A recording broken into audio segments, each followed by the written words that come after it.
Good evening. My name is Mary J. Taylor. I was born in 1808 in Loudoun County, Virginia. Although I do not remember the area well, I was but 6 years old when my parents, John and Hannah Davis, decided to join the Great Migration to the Northwest wilderness that was Ohio. My grandfather, Christopher Anthony, left Virginia about a year earlier. He and his wife and 3 adult daughters crossed the Appalachian Mountains in a horse-drawn wagon. When they got to the Kanawha River, they took a flatboat north on the Kanawha and then west on the Ohio River until they arrived at the public landing in Cincinnati. My grandfather was a Quaker minister, and when he arrived, he discovered that most of the Quakers in town were worshiping in one another's homes. He suggested that they buy a hewn log building on the south side of Fifth Street to use as a meeting house. It was so far on the edge of town that there was nothing to the west of it and nothing to the south but forest. According to most accounts, the building was constructed in the early 1800s by a man named Peyton Short. He had intended to use it to house his slaves. However, when Ohio came into the Union as a free state in 1803, Peyton Short and his slaves went across the river to Kentucky. He sold the property to the local real estate speculator, Nicholas Walworth, who then sold it to the Quakers. In this and so many other ways, my grandfather was instrumental in establishing the Cincinnati monthly meeting of the Religious Society of Friends. Sadly, my grandfather passed away before he was able to see me marry Caleb W. Taylor when I was 21 years old. We wed in the traditional Quaker manner.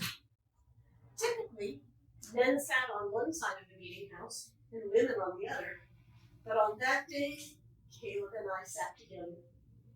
The ceremony began with an extended period of silent worship as we listened for the still small voice of God.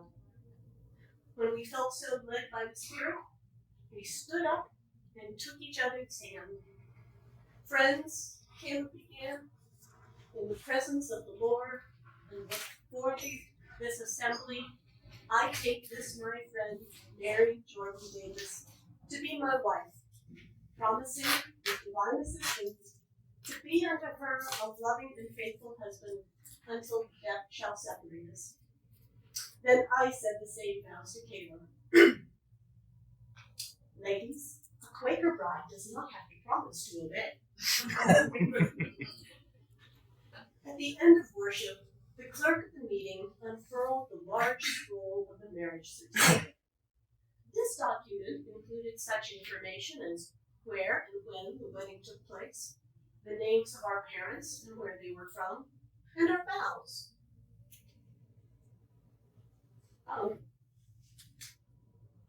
The clerk then read the certificate aloud, and Caleb and I each affixed our signatures to it. Me for the first time as Mary J. Taylor. Then, one by one, everyone else present came to sign the certificate as well. This was necessary proof that a marriage had taken place, because there was no state-sanctioned official present. We were married in the eyes of God and before those gathered witnesses.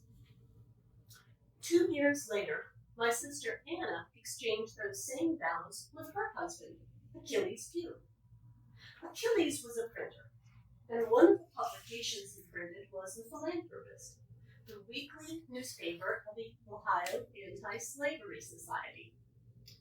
Although Ohio was a free state, there were many Cincinnatians who were sympathetic to the slaveholding states in the South, with whom they did considerable trade.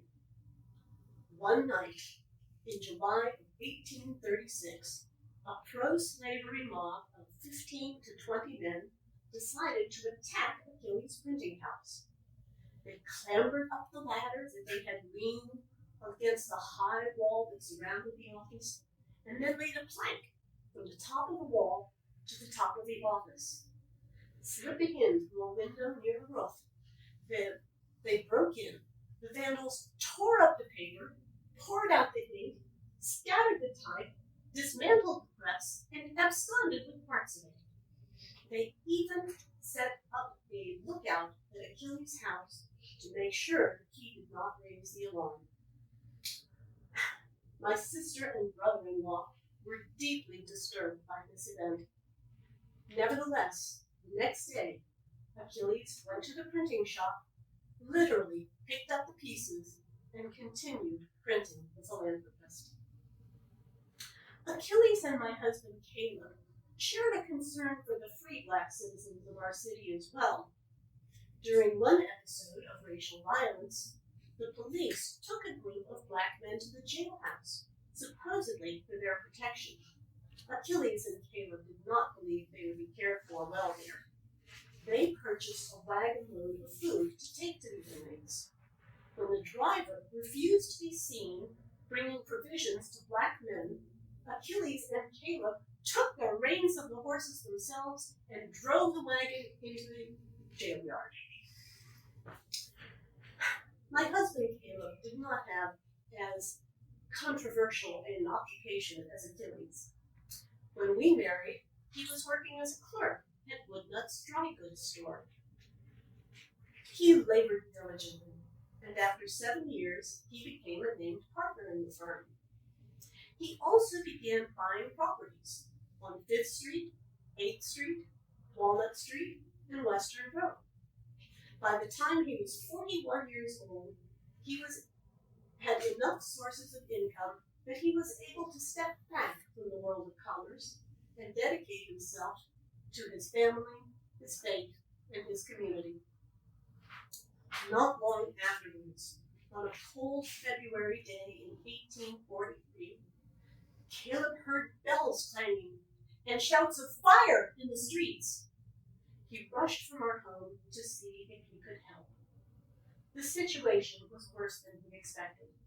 The fire was at the pork processing house owned by my uncle, Lot Pugh. The fire had started in the smokehouse, which was connected to the main 2-story building that ran for 100 feet along the Miami Canal. The house was packed with sides of meat and barrels of water. In an effort to smother the blaze, the workers had closed all the windows and doors in the smokehouse, except for the one leading into the main building. Nevertheless, smoke billowed out of every chink and crevice, and the air outside was thick with the smell of charred wood. At one point, the roof of the porkhouse was lifted off the rafters, and tongues of flame leapt out underneath. Sensing the immediate danger, the crowds began scattering and seeking shelter. Within seconds, an explosion shook the ground, and pieces of bricks and roof began raining down on the crowds in the street. More than 6 men died instantly, and more than 15 were injured. My husband Caleb was also struck in the head, fracturing his skull. He survived but a few hours before succumbing to his injuries.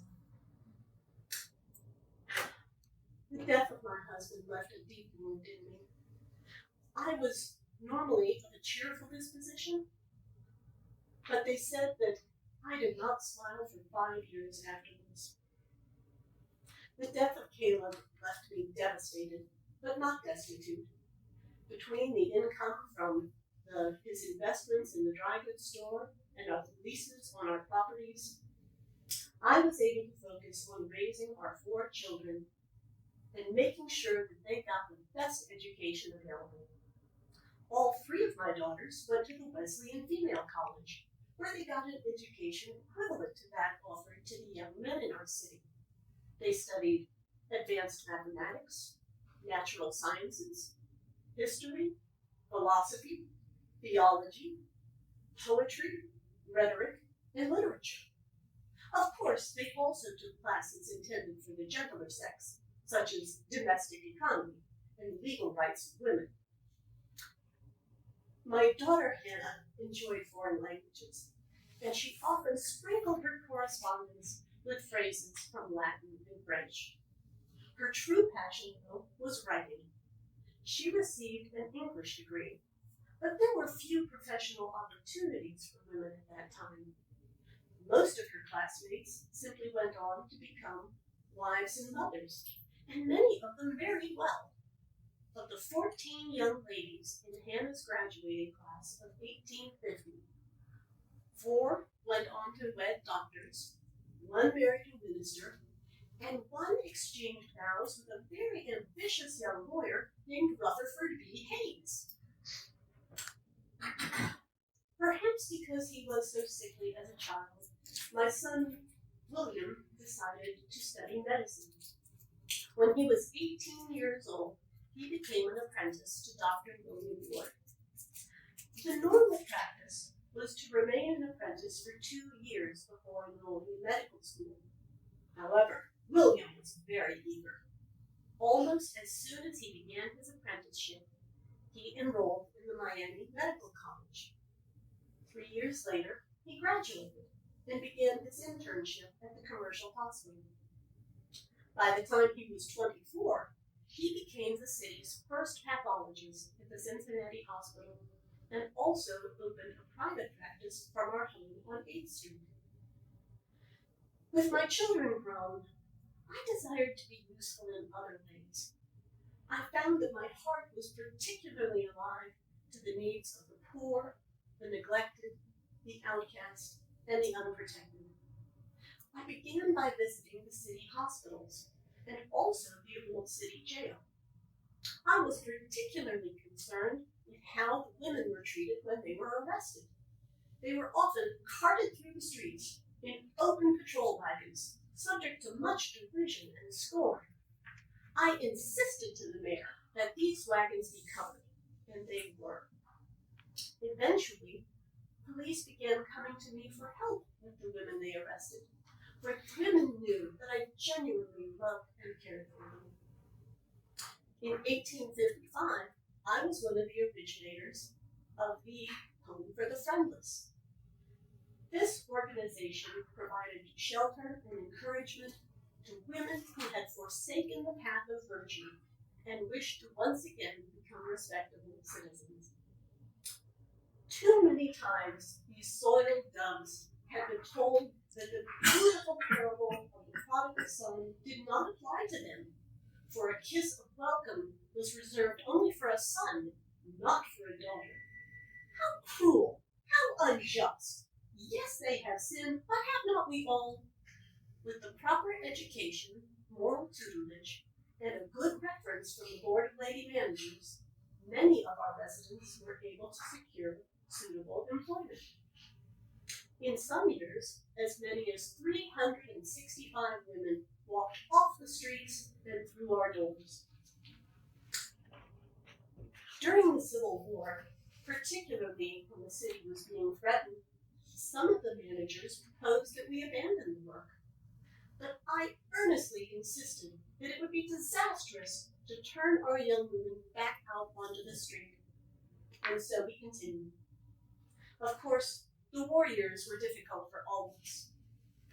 We Quakers were adamantly opposed to slavery, but we were equally opposed to war.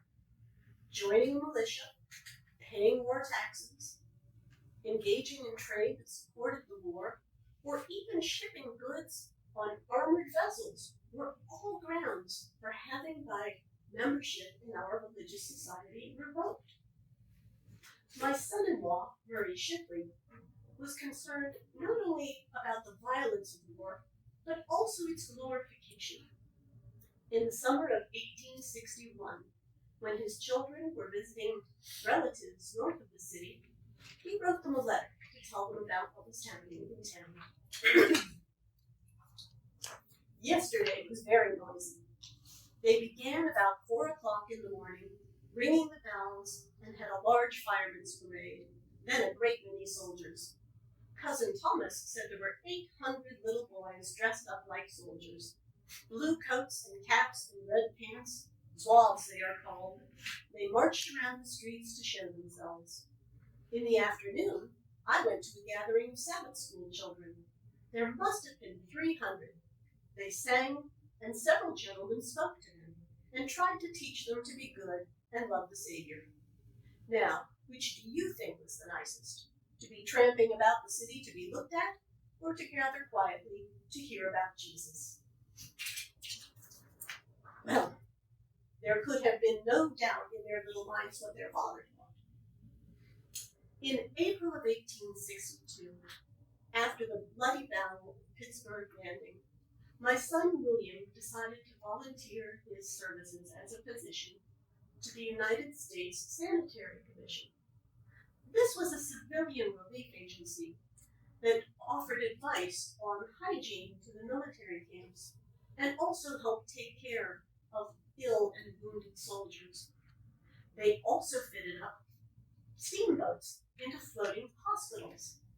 My son William made 2 trips to Tennessee on just such ships, bringing back hundreds of sick and wounded soldiers so that they might, in Cincinnati, be able to receive treatment and convalescence. Indeed, when the hospitals were overflowing, I myself tended to the soldiers who lay in the streets, wiping their brows and offering to write letters to their loved ones back home.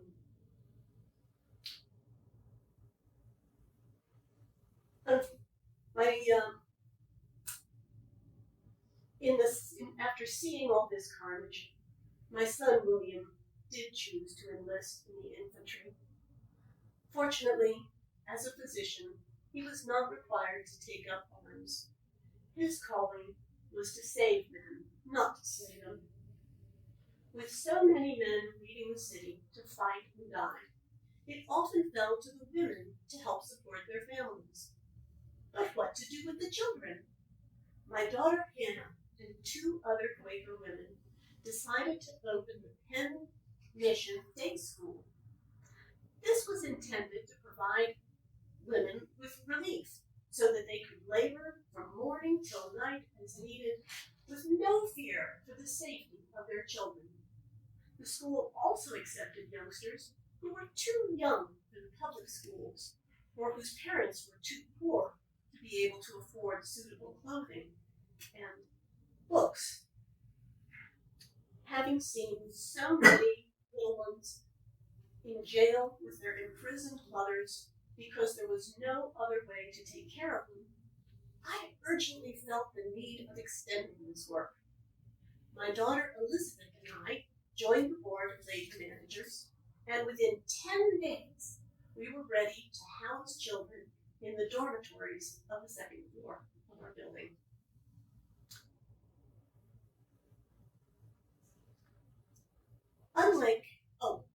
By December of 1864, the Children's Home was officially incorporated.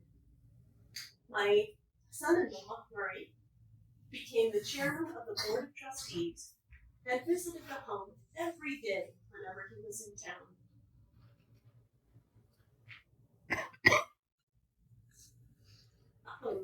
Unlike other orphan asylums, the Children's Home was never intended to be a permanent residential facility.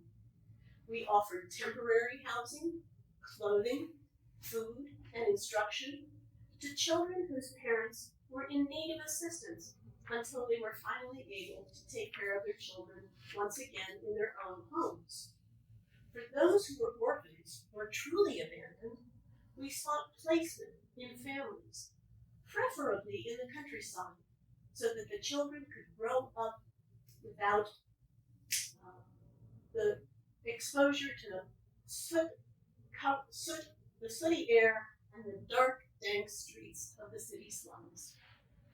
Between 1864 and 1870, the Children's Home welcomed more than 800 youngsters and placed more than 400 of them in families. By 1868, I became involved in the Women's Christian Association. This group attempted to take care of the temporal, moral, and religious needs of young ladies who came to our city, especially those who came from the countryside and needed a place to stay while they were looking for work in the city. Our association leased a commodious building with 27 cozy lodging rooms. It also included a library, a reading room, and open rooms for social intercourse. The young ladies could also take classes in the evening to develop skills that they could use at work.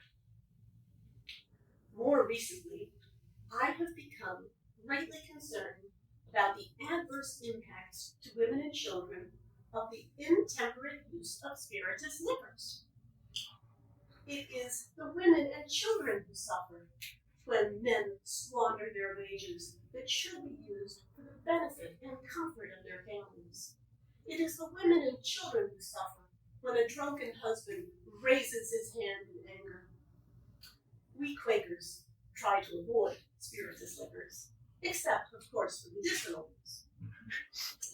We also avoid selling grapes or grains to those who might convert them into wine or whiskey.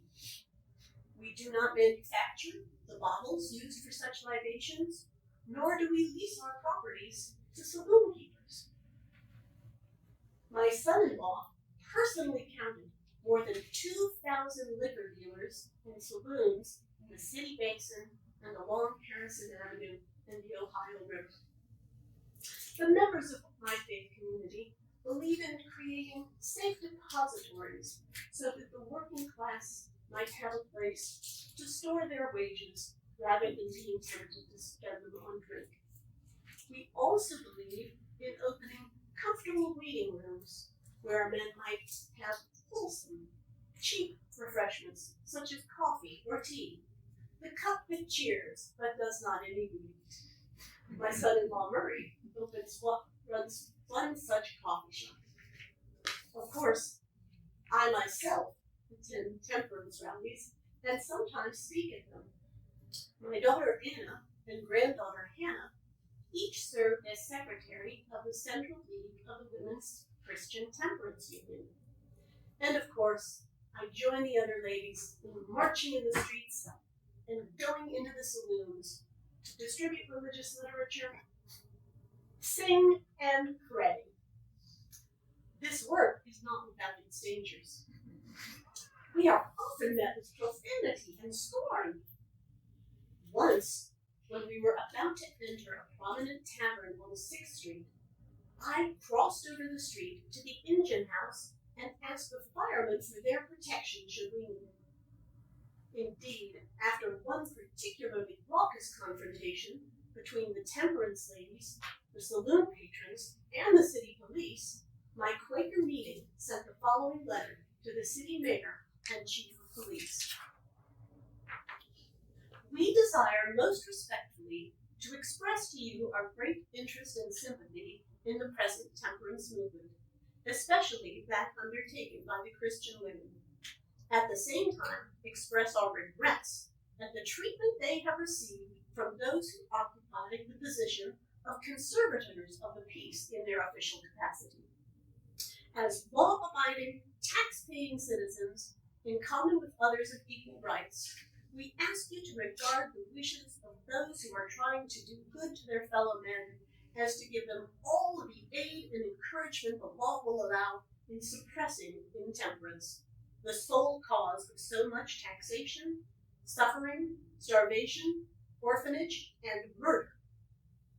This labor of love, entreaty, and kind words to the sinner, for this is the great sin of the age, commends itself to us in the highest degree, and is well worthy the favorable consideration of all civilized people, and more especially of those who believe that righteousness exalteth a nation, but sin is a reproach to any people.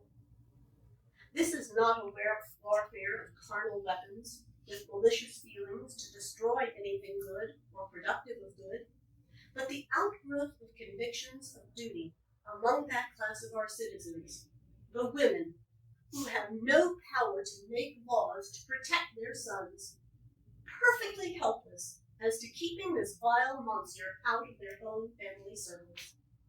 Every officer aiding the rum seller and those who subserve his interests by charging these Christian women with stirring up a mob spirit only invites and encourages such a spirit to the great disgrace to decency and humanity, and impedes prosperity in every good thing. I think my daughter Hannah would have been proud of our labors. Sadly, she passed away in 1871, giving birth to her ninth child. We all mourn her loss. My son William was particularly shaken, and he decided to become an obstetrician and is now teaching obstetrics at the Miami Medical College. He even speaks of organizing an American Association of Obstetricians and Gynecologists so that doctors across the country might be able to share information for the care of women who are with child. Now that I am in my 60s, I find that illness often prevents me from doing all the good work that the Spirit would lead me to do. Still, I plan to give $200 to the Home for the Friendless and $500 to my Quaker meeting for the benefit of the poor. In this way, I hope to continue to do good even after my time on this earth has passed.